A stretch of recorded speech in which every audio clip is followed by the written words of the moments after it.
کلمہ طیبہ، اس کے مصادیق کون کون سے ہیں؟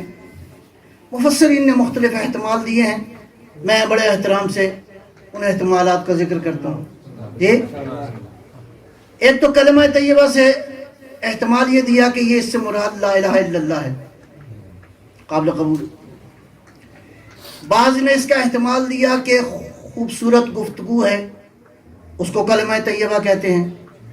ٹھیک ہے، آپ کی رائے ہے، قابل احترام۔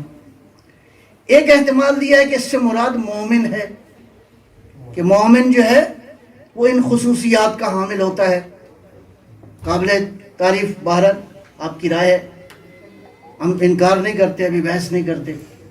ایک مصداق ہے، حضرت مسیح علیہ السلام کو اللہ نے کلمۃ اللہ کہا ہے، ان کا وجود جو ہے کلمۃ اللہ ہے۔ خب ایک مصداق یہ ہے۔ ایک مصداق جو ہے وہ میں بعد میں روایت بیان کرتا ہوں۔ یہ جتنے بھی مصادیق ہیں مجھے ان سے اعتراض نہیں ہے۔ اگر آپ نے ان مصادیق میں شناخت کرنی ہے تو دیکھو جس مصداق میں یہ خوبیاں پائی جاتی ہوں کہ زمین پہ گڑا ہوا ہو، اس کے بعد اس کی شاخیں آسمان تک ہوں، اور اس کا پھل جو ہے ہر کوئی کھا سکے۔ مولا امام محمد باقر علیہ السلام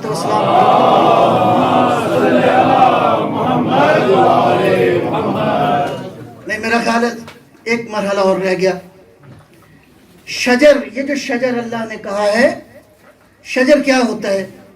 اصلها ثابت، اس کی جڑیں زمین کے اندر ہوں تو یہ دو کام کرتا ہے، زمین کو بھی طاقت دیتا ہے، خود زمین کو طاقت دیتا ہے، یہ زمین اپنے محور پہ باقی رہے۔ جتنی بڑی شاخیں ہوں گی اتنی اعتبار سے زمین کو طاقت ملے گی۔ دو، یہ جتنی مضبوط شاخیں ہوں گی، جتنا مضبوط شاخوں کا مالک ہوگا، کوئی طوفان اس سے ٹکرا بھی جائے، طوفان ٹکرا کے نکل جائے گا، یہ اپنی جڑ پہ باقی رہے گا۔ پھر اللہ نے کہا ہے شجرۃ طیبہ، شجرہ طیبہ۔ طیبہ کا معنی کیا ہے؟ پاک ہے، پیور ہے، خوبصورت ہے، بیوٹیفل ہے۔ یہ طیب کی ساری خصوصیات آ گئی۔ اچھا، ایک تو حسین و جمیل ہے، طیب اور پاک ہے، طاہر و مطہر ہے، اور جڑیں اتنی طاقتور ہیں کہ زمین کو بھی قوت دے رہا ہے اور اپنے پاؤں پہ بھی کھڑا ہے، ہر طوفان سے ٹکرانے کی طاقت بھی اس کے اندر۔ اس کے بعد فروعها، اس کی شاخیں جو ہے وہ آسمانوں تک ہیں۔ اب جس درخت کی شاخیں جتنی بلند ہوں، وہ درخت کیا کرتا ہے؟ کئی کام کر رہا ہے۔ ان میں ایک کام یہ ہے کہ اس فضا کو، اس ایٹماسفیئر کو کیا کر رہا ہے؟ بیلنس کر رہا ہے، آکسیجن آپ کو دے رہا ہے۔ گویا یہ درخت کیا کر رہا ہے؟ فضا کو بھی صاف کر رہا ہے، آپ کی زندگی کی ضمانت بھی۔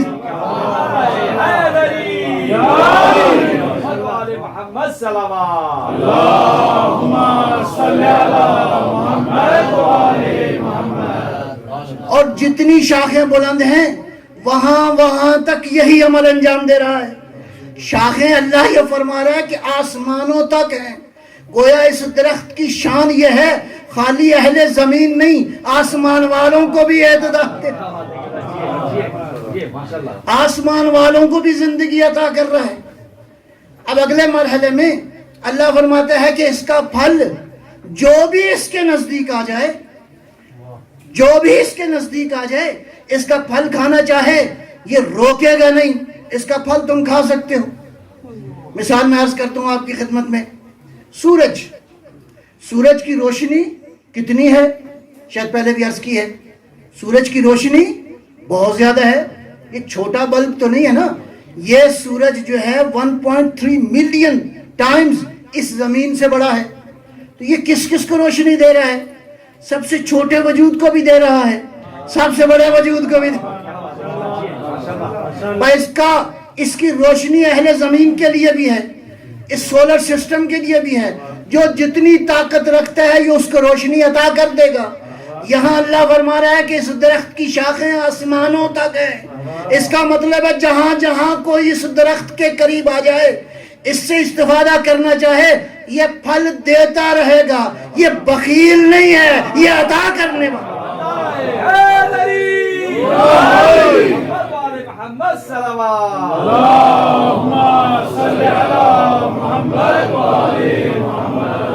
میرا حبیب دینے والا ہے، بخیل نہیں ہے، یہ عطا کرنے والا ہے.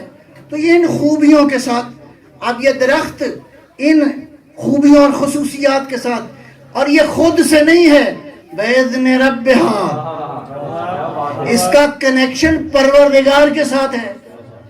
وہ درخت جو ساری ان خوبیوں کا مالک ہے، پروردگار اس کی پرورش اس انداز سے کر رہا ہے کہ یہ تناور درخت پوری طاقت اور پورے وقار کے ساتھ زمین پہ کھڑا ہے. زمین والوں کو بھی فیض دے رہا ہے، آسمان والوں کو بھی فیض دے رہا ہے.